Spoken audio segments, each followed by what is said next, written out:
Sir okay sir mob operation ఒక mob drill అనమాట.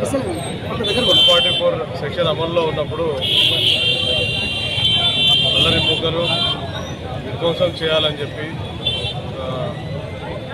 ప్రజాశాంతికి భంగం కలిగించే రీతిగా ప్రజల యొక్క ఆస్తికి కానీ ప్రభుత్వ ఆస్తికి కానీ ధ్వంసం చేసే పరిస్థితులలో ఏ విధంగా పోలీసు వారు యాక్షన్ తీసుకుంటారనేది ఇది ఒక మోడల్ నమూనా డ్రిల్ అనమాట.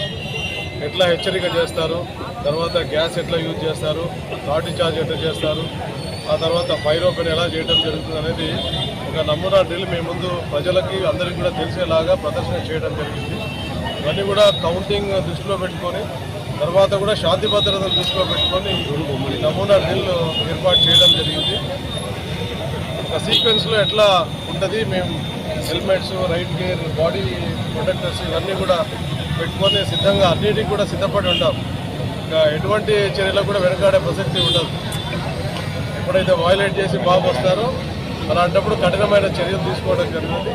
ఇది ఒక నథింగ్ బట్ ఒక హెచ్చరికలాగా సంఘ విద్రోహ శక్తులు ఎవరైనా అటువంటి చర్యలకు పాల్పడితే చర్యలు కఠినంగా ఉంటాయి, ఎక్కడ పోలీసులు వెనకాడనేది ఒక హెచ్చరిక, ఒక నమూనా డ్రిల్. ఇది దయచేసి అందరూ కూడా కోఆపరేట్ చేయండి. రాబోయే కౌంటింగ్ సందర్భంగా ఎక్కడ కూడా సంఘ విద్రోహ శక్తులను ఎవరు కూడా ఎంకరేజ్ చేయొద్దు. ప్రశాంతంగా మనం ఎన్నికలు జరుపుకున్నాం. రాబోయే కౌంటింగ్ కూడా అంత ప్రశాంతంగా జరగాలి. ప్రజల యొక్క అందరి సహకారం కోరుకుంటున్నాం. మీ అందరి సహకారం కూడా కోరుకుంటున్నాం. కౌంటింగ్ సెంటర్కి దయచేసి ఏజెంట్స్ తప్ప, క్యాండిడేట్లు ఏజెంట్స్ తప్ప వేరే ఎవరు కూడా రావద్దు. 144 సెక్షన్ ఉంది. ఇది అందరూ కూడా గమనించాలి. జిల్లాలో అందరూ కూడా అన్ని నియోజకవర్గాల నుంచి కూడా అందరూ కూడా మనకి సహకరించాలి. ప్రశాంతంగా జిల్లాలో ఎన్నికల వాతావరణం పూర్తి అవ్వాలి. ఇది మా పోలీసు వైపు నుంచి జిల్లా ప్రజలందరికీ కూడా విజ్ఞప్తి.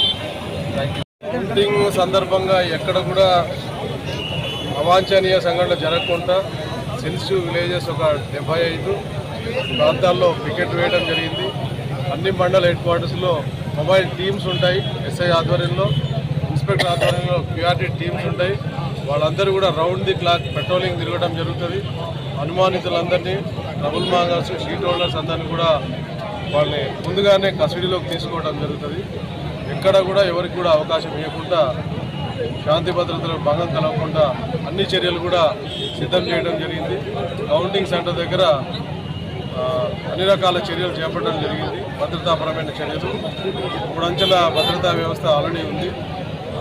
మనకి ఇంకొక 4వ అంచె కూడా ఆ రోజు కౌంటింగ్ ముందు రోజు నుంచి స్టార్ట్ అవుతుంది. ఇది కాకుండా మనకి ఆలగడ్డలో ఒక BSF కంపెనీ ఉంది. ఆ కంపెనీ 90 మెంబర్స్ ఉంటారు. దాంట్లో కొంత భాగం బనగానపల్లి, కొంత ఆలగడ్డ అక్కడ యూటిలైజ్ చేసుకోవడం జరుగుతుంది. ఇంకొక కంపెనీ వస్తుంది, అది నంద్యాల, డోన్, మిగతా ప్రాంతాల్లో యూటిలైజ్ చేయడం జరుగుతుంది. సిబ్బంది కొరత ఏం లేదు. ఇది CAPF బలగాలు, BSF బలగాలు 2 కంపెనీలు వస్తున్నాయి. APS కూడా వస్తుంది.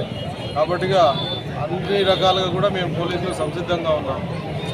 ఆ రోజు ఎవరికి కూడా 72 అవర్స్ తర్వాత వరకు కూడా 6th వరకు కోడ్ ఉంటుంది. అప్పటి వరకు ఎటువంటి ఊరేగింపులు కానీ సంబరాలు కానీ చేసుకోవడానికి వీలు లేదు. 144 అమల్లో ఉంటుంది. తదుపరి పర్మిషన్లు ఎలా ఉంటాయి, ఎలా ఇస్తారు అనే దాన్ని బట్టి కార్యక్రమాలు ఉంటాయి. దయచేసి ఎక్కడి గ్రామాల్లో, ఎక్కడి మండలాల్లో ప్రజలు, ఎక్కడ హెడ్ క్వార్టర్లో ప్రజలు అక్కడే వాళ్ళ ఇళ్ళ దగ్గర ఉండాలి. ఎవరు కూడా వాళ్ళ విధులు పక్కన పెట్టి ఎవరు కూడా అసెంబ్లీ అవ్వడానికి ప్రయత్నం చేయవద్దండి.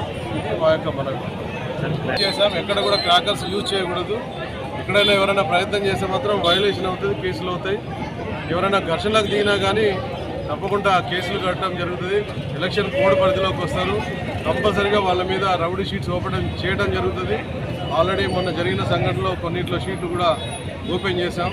ఇబ్బంది పెట్టదలుచుకోలేదు ఎవరిని కూడా. దయచేసి ఎవరి ప్రాంతాల్లో వాళ్ళు, ఎవరి స్థానాల్లో వాళ్ళు ఉంటే ప్రశాంతంగా ఉంటుంది.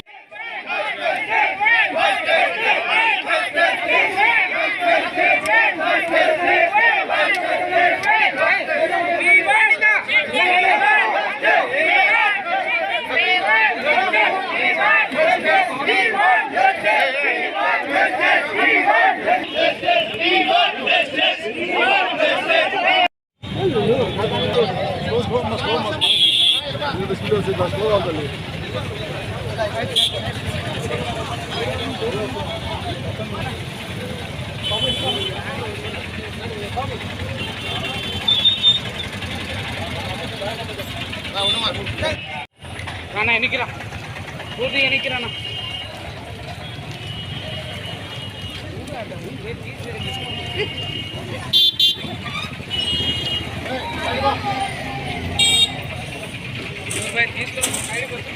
తీసుకో